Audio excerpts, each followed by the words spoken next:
Originating. Hey everyone, this is Alicia Krause here at the PragerU HQ.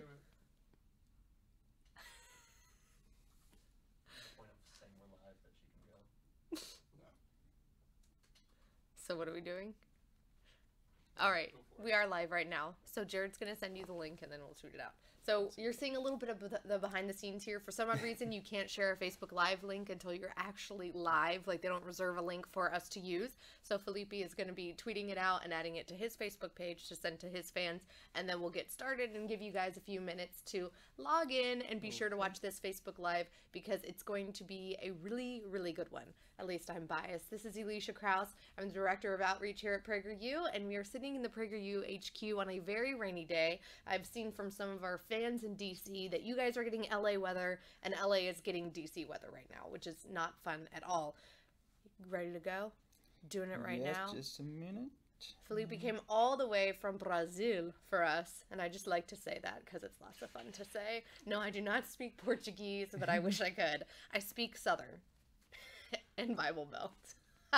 What else do I speak? So I'm going to go ahead and introduce you while you're tweeting away. Okay. Everyone should follow him on Twitter and Facebook. And then thank God for Google Translate because then I can read everything. I think of Felipe Brazil, our guest today, and a PragerU presenter who did an amazing video for us last year in 2016 as the Ben Shapiro of Brazil. Like, seriously. He's a great conservative voice there at Veja Magazine. You can check out all of his pieces and follow his opinions, frequent appearances on radio and television. And we're so glad that you came all the way here to do this Facebook Live with us. Thank you. I'm honored. Thank you for the introduction. Yeah, that's the least I can do. I'm glad to be here. So for our American viewers, and we're excited today because I'm sure that we have a lot of your fans from Brazil that are tuning in as well. But for our American viewers who aren't really aware of the political and economic situation in Brazil, can you give us a brief education and an overview of what things look like down there right now?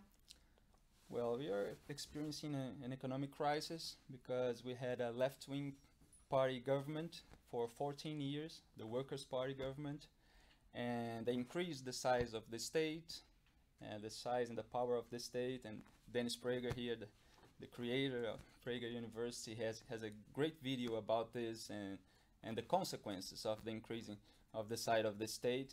And it all happened in Brazil, the increase of the taxes, the increase of the inflation and the debt. And we had in the 70s a military regime and they fought against the left-wing guerrilla groups. And lots of people died in this conflict. There were atrocities committed by both sides, and the left associated the military regime with the right. So the right was demonized for years and years. And that's how the leftist party came to power? Yes, exactly. And that's what we are trying to change in Brazil, because the people think that the right-wing government, the government of right-wing people would be like the military regime, and it's not. The military regime created, for example, like 47 state-owned companies. They increased the size of the state as well. Yeah, it's not conservative. It's nothing similar as Ronald Reagan government or Margaret Thatcher. So people in Brazil, they don't know too much about the conservative movement and what would be a right-wing presidency. So we had this lots of corruption for the last years, and now federal prosecutors are investigating and arresting powerful people from constructors company and politicians too. Because there was money laundering and pay for play involved. Yes, exactly. And Lula, the Workers' Party leader, and he was the president of Brazil for 8 years. He's accused of practicing money laundering, for example, for 211 times. And he's now a defendant in 5 cases. Today, the federal police is accusing him of obstruction of justice because when Dilma Rousseff, his successor, she was in the government and Lula was being investigated. So she kind of brushed over it. She nominated him as a minister, so he could escape from the the investigations being taking him to the Supreme Court because there things go slower, and when you're a minister, you're judged by the Supreme Court, not by So I guess it would be the kind federal of judges. it would be kind of similar to here in the United States, we have an independent prosecutor because most of the time, the attorney general is appointed by the president, so they're typically a more political figure. So you're saying that she kind of did that as a way of letting him escape an independent prosecutor. Yeah, exactly. Because we have a left-wing Supreme Court, and that was a risk Americans had with if Hillary Clinton won the election. So we know exactly how it is. It's bad, and that's why I preferred Trump than Hillary, because I thought that if Hillary won the presidency, she would put another left-wing judge in the Supreme Court, in the American Supreme Court, and it would look like Brazilian Supreme Court. What are the similarities, do you think, to the American battles that our conservatives face here and the battles of Brazilian conservatives to kind of get your message across, specifically to the younger generation? Yeah, it's hard because the left promised lots of things and conservatives are more realistic and young people. Sometimes we can be quite depressing, actually. Yeah. So we are trying to be like a right-wing movement with more enthusiasm. And young people are too much enthusiastic. So the left-wing politicians know how to make them feel this way. And they have this advantage in the cultural debate.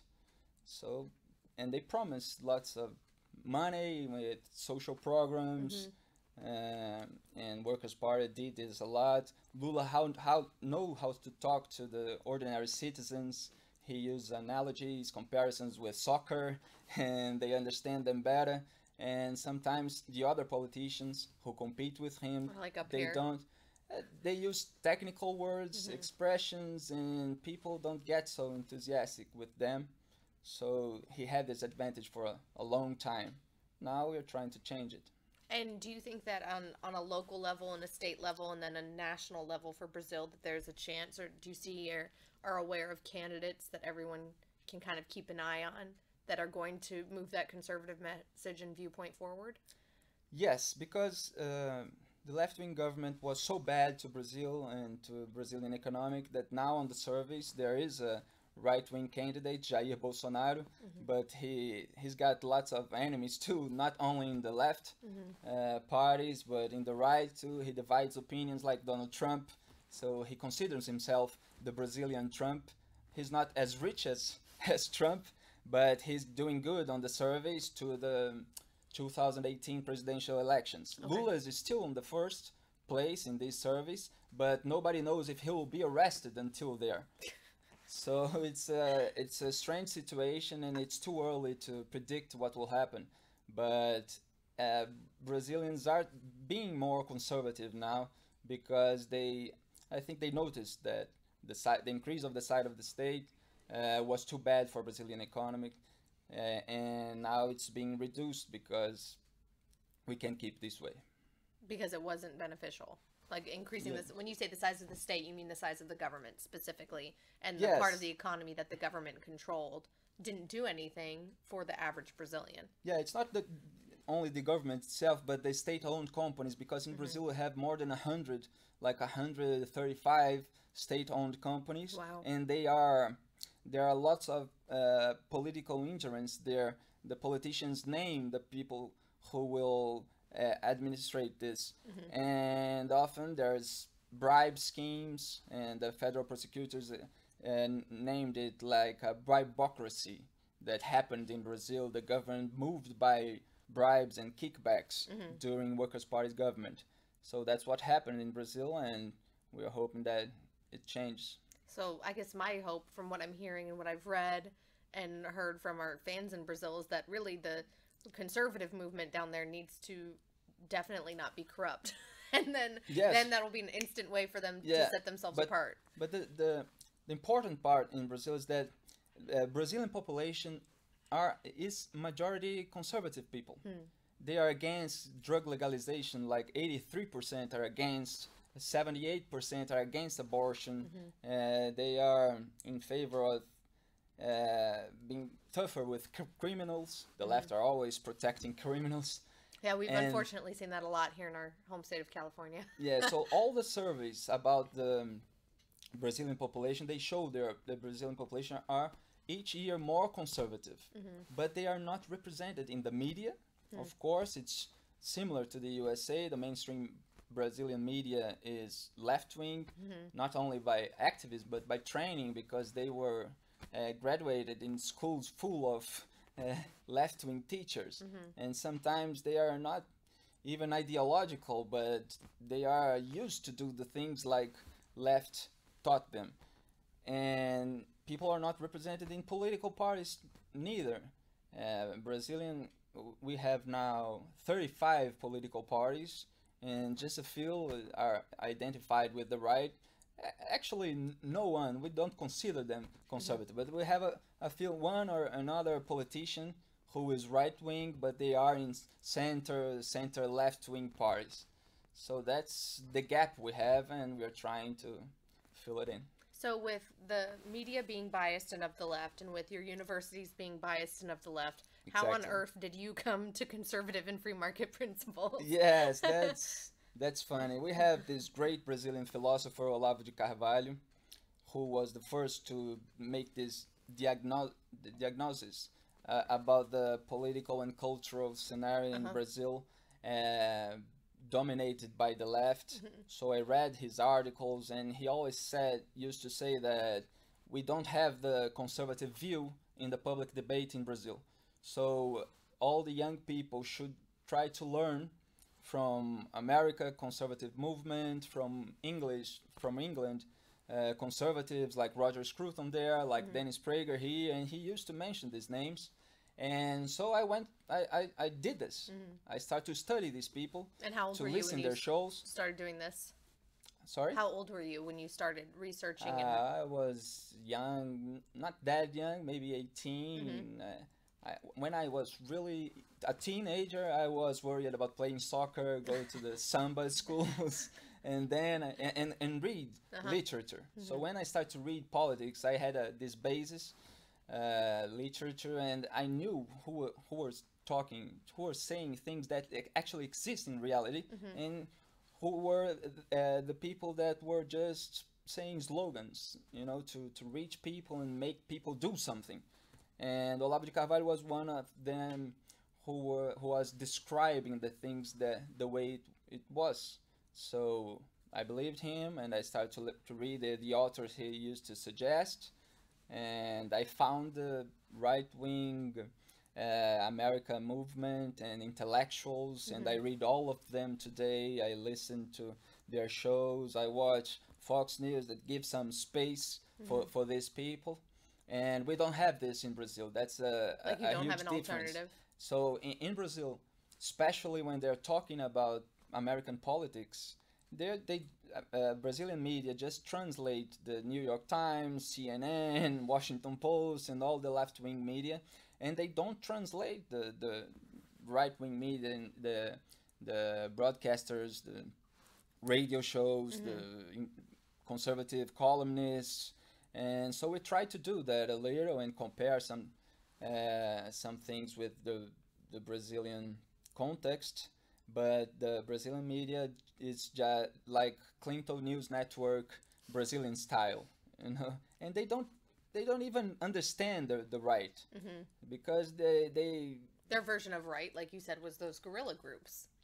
It's not the Republican Party of the United States, so they don't understand the difference. yeah, exactly. And the right was so demonized that they think it's fake news. It's often the other way around. But they don't read these people. They don't read the books, and they think right wings are like the military of the 70s in Brazil that torture people, that defend censorship, and so they don't study these people. And we study, and we try to put the news the way the left wing says, and the right wing, and we try to pick what's true there between those groups. And who are, top three that you would say, if any of your fans in Brazil or any of our fans here in America, that you think of those American conservatives that Whoa, that's kind of hard. like really inspired you, or you think kind of given a good overview of what conservative values are? You mentioned Well, Dennis. yeah, Dennis is great. So And we since have he's a given, right? Because this is a yeah, PragerU this is a Facebook Live. PragerU. So give me three more. Well, it's hard to say which one's better, but I Not listen better, to but like your person, maybe some of your personal favorites, or well, I listen. It's because I don't agree 100% with any one of them because I am a columnist too, and sometimes we have this disagreement. But yeah. I listen to Rush Limbaugh, to Ann Coulter, to Sean Hannity, Bill Mm-hmm. O'Reilly, David Limbaugh, and all of now Paul Joseph Watson in Infowars is doing a good job in Twitter, debunking the lies of the media. Now he's saying that conservatism is counterculture movement. Now it's the new punk rock because well, Andrew culture. Breitbart was saying that long before he was. Yeah, of course, Andrew Breitbart. I read him and Ben Shapiro too, your friend. Thomas Sowell is great. Who sadly gone into I retirement. read his books. And he was very important for Brazilian conservatives who write now today in the media. They all read Thomas Sowell. Interesting. But the left wing journalists they don't read these books.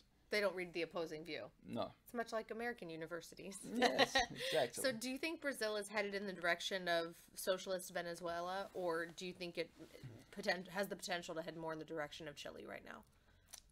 It's hard to say because it's kind of different in Brazil, and it's too early, like I said, first to predict what will happen in the 2018 election. So we are trying to make Brazil take the right way, and it happened in England with the Brexit, and in the USA with Donald Trump, of course, a controversial person, but the silent majority, I think, spoke there. And we are hoping that the silent majority speak too in Brazil in the 2018 elections and can change the country to a more conservative view. What do you think Brazilians think of President Trump?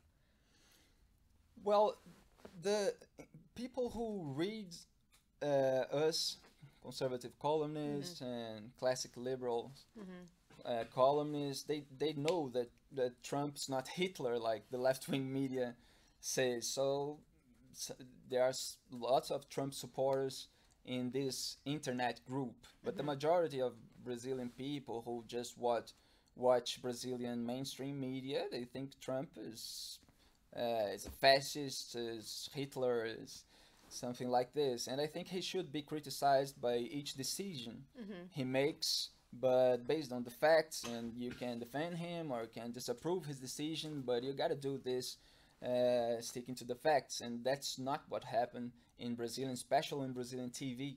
I don't know if you're old enough. I'm almost 31 on Thursday.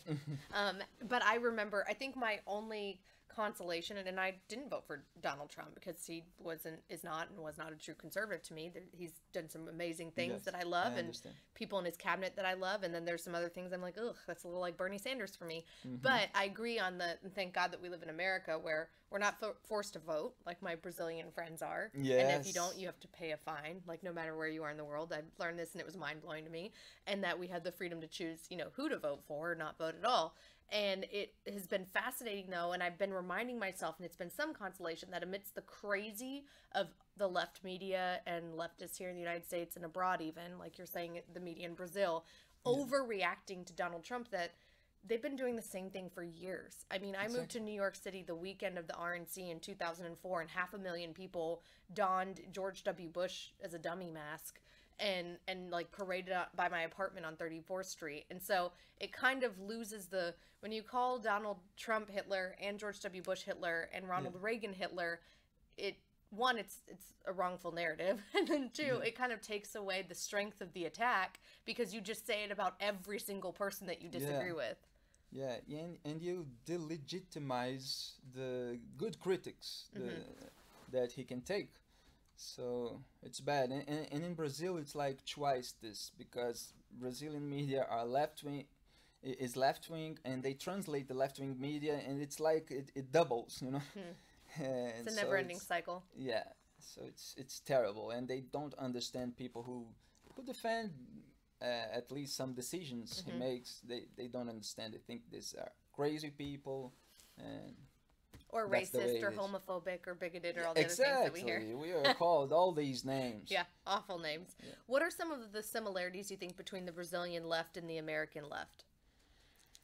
Well, they all lie too much, and they try to make the state bigger.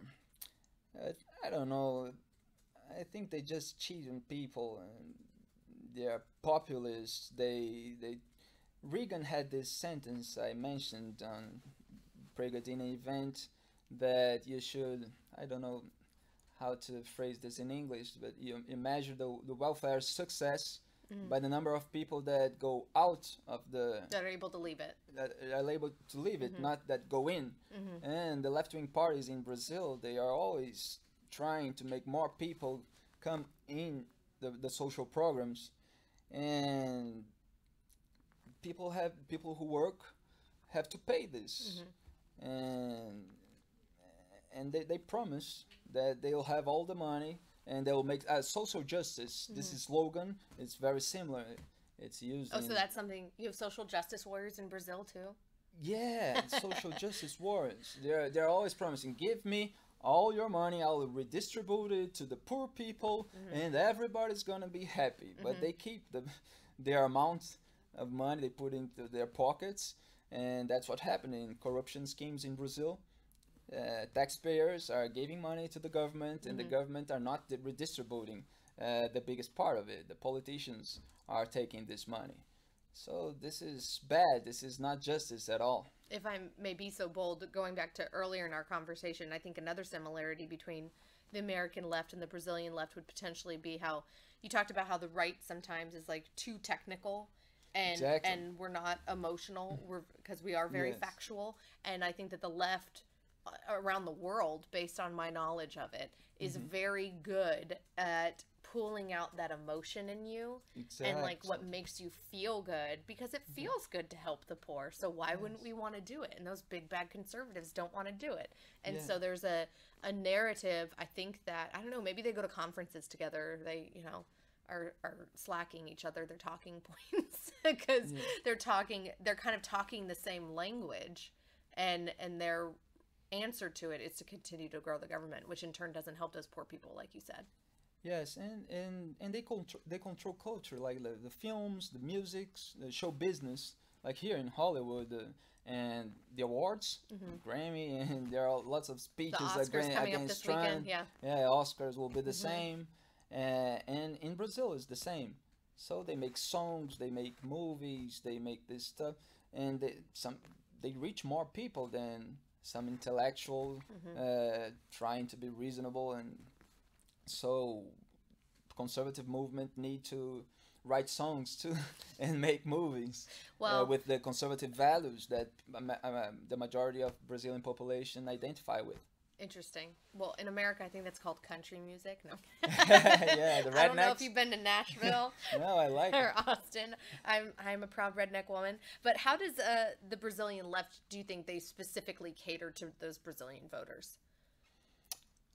Yeah, that's what I said. They promise everything. They can reach them talking like an ordinary citizen. They promise social justice. They say the poor are gonna be rich, and they stimulate this envy about the rich people, which is very bad. And this classes fight, the poor against the rich, the women against the men, homosexuals against.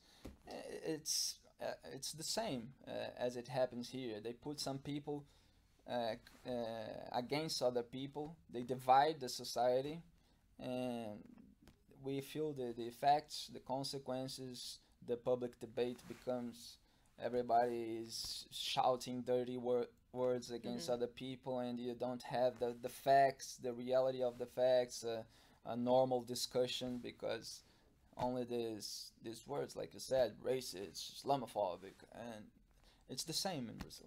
So why do you think that, because you mentioned that the Workers' Party, the leftist party, has been in power for 14 years now. So Exactly. why do you think that Brazilian voters keep voting for the same thing when there's all these continual broken promises? Yeah, there are lots of factors that we had this combination of credit expansion, the boom of commodities with the economic growth of China when Lula became the president. So the economy was very good at that time because his predecessors, uh, Fernando Henrique, made some reforms, and when Lula was raised to power, he had a good scenario of economic and he explored it very much, and but then he increased the spending and did not prepare the country. He let the country vulnerable to any international crisis. So the dollar was weak. Maybe the Iraq war made the dollar fall, and it all helped Brazil at that time. So people remember the first good years days. of Lula government as good days. But then the dollar raised again, and the commodities, the price went down, and Brazil, the recession came. But it all happened, most part of it, when Dilma Rousseff, his successor, was in the government. So there are lots of people that don't associate this with Lula. Okay. So he still have this power with people, although his party, the Workers' Party, is involved in the corruption schemes and that are being noticed every day, and federal prosecutors are investigating and arresting Workers' Party politicians. And we hope that people understand that they were corrupt when they were in the power, and Brazil can't let them come back to power. To what extent does the government corruption prevent that economic growth, and not only in Brazil but in other parts of Latin America, like we mentioned Venezuela earlier? Well, in Brazil, it was terrible to the economy because the corruption made lots of. They were tied with the constructors company. With in the biggest corruption scheme was in the Brazilian national oil company, state-owned company Petrobras. So it paralyzed all the Petrobras, everything Petrobras was doing. So it was harmful for millions of workers because everything was stopped and they had no jobs anymore. So it was terrible. The corruption schemes made it. And it's funny, in Brazil, the left they are so cynical that they blame the federal prosecutors and the judge and the federal police of making everything paralyzed. Not themselves for the corruption scandal. So they blame the investigators. Oh, look what you're doing to the Brazilian economy. And did the voters fall for that? Some of them, because they don't watch the real news every day, and they keep listening to these people that only shout propaganda in their ears. So we have a difficult situation in Brazil to convince people that left-wing government was bad to Brazil, bad to economy. So based on what you've told me, it sounds like your level of mainstream media is much more biased, and it's harder to get, I guess, alternative pieces other than Veja, maybe where you work. Look, is the Brazilian mainstream media as biased, do you think, as the American mainstream media is? Yeah, it's the difference is that there's a part of the journalists that don't believe Workers' Party anymore because of the corruption. They started to criticize Workers' Party. They were all with the Workers' Party at the beginning, but after all these scandals, after the federal prosecutors named these corruption schemes as bribocracy, they started to criticize Workers' Party more. But they remain being left-wing, especially on customs, on values, and so the majority of Brazilian population are not represented by these people, and they are often showing as an option to Brazil, an option to Workers' Party government, left-wing parties, sometimes parties that are more left-wing than Workers' Party. So the solution that they propose will just make the problem worse. Okay. And so this might sound like a dumb American question for you, so don't laugh at me, okay? How many parties are there in Brazil? Is it like our kind of No, it's major not. two-party system? No, we have this two-party system during the military regime, Okay. Arena and MDB. But then there was a law in 1979 that started the multi-partidarism, and today we have 35 parties. But there And are how many major ones, would you say? it's Like, who are the real players? the Workers' Party, PSDB, like Social Democrats, and PMDB, that now the president is Okay. Michel Temer, Okay. the former vice president of Dilma Rousseff. Okay. So his party, PMDB, was involved too in the corruption schemes with the Workers' Party. Okay. But Dilma was impeached. Yep. Temer became the president, and at least he made good changes in the economic part. But in the political part, the politicians mentioned by the investigators as being involved in the corruption schemes, they are still there. They're still ministers, and people are going to street next month to shout against them because it's like a continuation of Workers' Party political part. So But the economy is getting better. Now we have a perspective of growth, and so he did this. Let's reduce the size of the state. Let's put people qualified to make the economy better. But the political area, it's still dirty. I do have a question about the economy. So you just mentioned kind of three parties on the left-leaning side. What would be the biggest conservative party in Brazil? Yeah, that's something we don't have. Yeah. We have like center-right parties, but they don't have too much expression. We have politicians that are more center-right, right-wing people, but they are in center parties, center-left parties.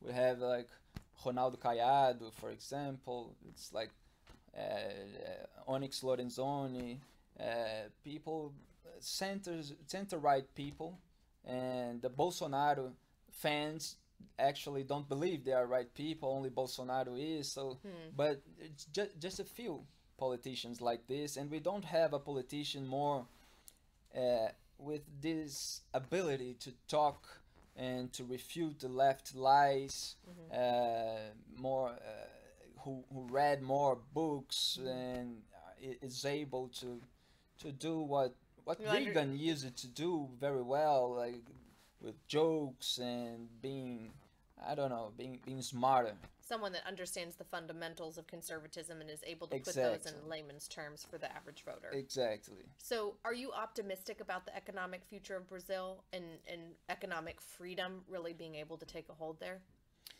Yes, well, kind of. In Brazil, we're always looking skeptical, like, but I think the economy will get better. The perspective is good now.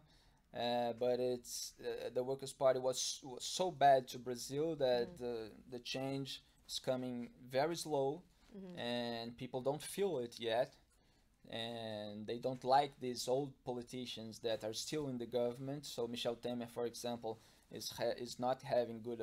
It's like 10% approval. That's bad. But people, I don't even think our Congress is that bad. Yeah, no, it's terrible. But it's almost the same as Dilma Yeah. had. So people are not feeling yet the economic recovery, but maybe they will feel in a year. I don't know how long. It should get better, but lots of things will happen until they are in the political and criminal area. Because people are like this in Brazil, in internet, like hashtag tell everything to the people who make agreements with federal prosecutors to point out the politicians who were involved in the scandals with them, and they want that these people tell everything and show what really happened in Brazil in the last 14 years. Okay, so we have a question from a viewer. Thank you, Michael Rawlings, for your question. You ready? He asks, Felipe, for us Americans, can you compare Brazil's situation to that in Venezuela? Well, Lula was Hugo Chavez, which we call him a dictator. Lula was his supporter, and what happened is that Brazil had a different. They used Brazil National Bank to finance some constructors' business in Venezuela and in other Latin countries. So there was corruption between the two Yeah, nations there were happening? corruption between them, and they were associated in annual meeting called Foro de São Paulo, which was created by Lula and Fidel Castro, the Cuban dictator, in the 90s. I don't like this guy just because of who he hangs out with. I mean, in addition to everything that we've heard from Felipe today, he's just, birds of a feather, kind of, no, not a fan. Lula was this guy that he gathered all the left-wing movements and parties from Brazil to Cuba, all these Latin American left-wing parties together, and they had this annual meeting, and they started to do things together and to support themselves, and they became presidents, and left controlled Latin America because of this movement. That's something that our mutual friend Gloria Alvarez, who we're doing a Facebook Live with tomorrow, so don't miss it out. I hadn't been aware of that until you guys came to visit us in the fall and was talking to both of you about the situation. And she was talking about this group of politicians that had power and decided to keep giving power to all of their buddies. And it was a multinational arrangement that they had that most voters are totally unaware of. Yeah, and they were unaware of because of Brazilian left-wing media. They didn't denounce it at the beginning as they should. Olavo de Carvalho, the philosopher, was denouncing alone this meeting.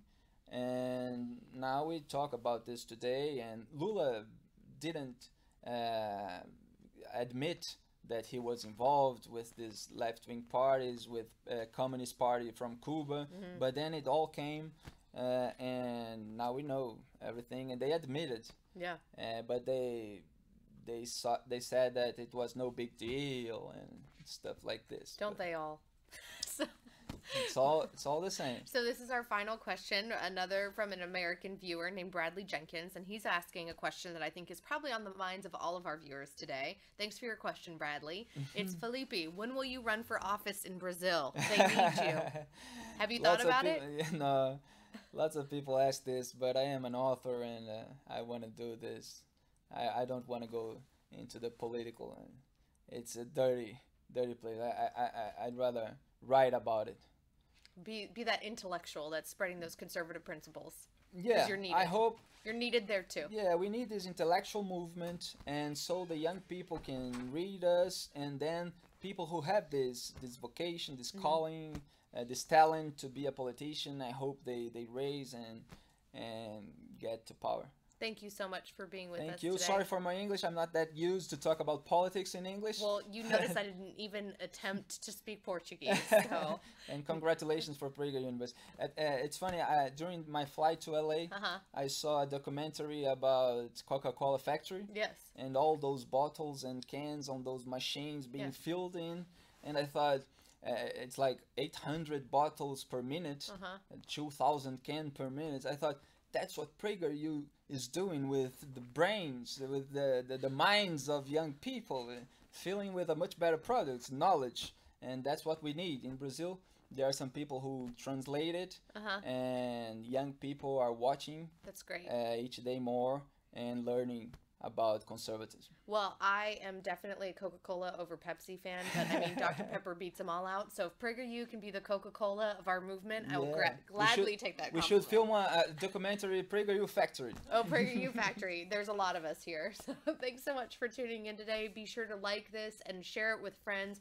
Follow Felipe on Twitter and Facebook. And thanks for watching, everyone. Have a great President's Day.